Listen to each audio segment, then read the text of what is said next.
Radical Islamic terrorists struck the African nation, the Democratic Republic of Congo, killing 16 people and burning down a church. The raid happened February 14th when fighters linked to ISIS attacked the eastern part of the country. Human rights groups say the terrorists also destroyed a Catholic church in Ituri province. Islamic terrorists opened fire while entering the village, killing 13 civilians and 3 soldiers. The United Nations says more than 600 civilians have been killed in this province since May of 2020. CBN senior international correspondent George Thomas is here now with more. So, George, the UN says hundreds of civilians have been killed in this region, many of them Christians, I would imagine. That's absolutely correct. And why is that the case? It's because the Democratic Republic of Congo, also known as the DRC, is 2/3 Christian. The majority of them are Catholics.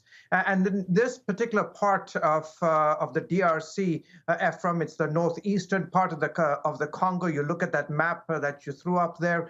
It borders Rwanda, Uganda, Burundi, and this particular region of the DRC has seen a lot of conflict, partly because of the ethnic rivalries that exist in this corner of the country, but also it is mineral rich. The DRC is mineral rich on some of the most precious commodities, minerals rather, that the world requires, from everything from what makes your cell phone to car technology to satellite technology. The DRC is just filled with wealth under the ground. And so these places become conflict zones, and areas become conflict zones as various groups jockey for position and power.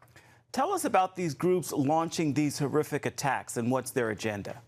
Yeah, they are members of the Allied Democratic Forces, and they basically came into existence back in 1996 when I talked about these various ethnic groups that were fighting in the region, various militias banded together, and they've started launching attacks in this particular region. They have a very clear mission, and that is to attack, kidnap, and kill Christians. They are part of an Islamist ideology, an Islamic agenda. In fact, ISIS, there's no sort of official link with ISIS, but ISIS has claimed responsibility for their various attacks in the Ituri province. In fact, the UN Secretary General Antonio Guterres said recently about the ADF, this particular group, that they are part of a network that starts all the way in Libya and stretches to the Sahel and to the Lake Chad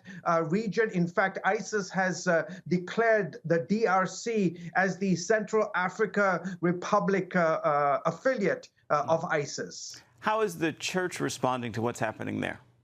Well, as we have seen all around the world, where when people of faith, particularly Christians, suffer for their faith, they rise up, and it is no different in the DRC, especially in the Ituri region. A bishop there, a prominent bishop, sent the word to his community saying, "Listen, there are so many people who are hurting, members, loved ones who have lost family members, and this is, after all, the Lent season, which runs all the way till April."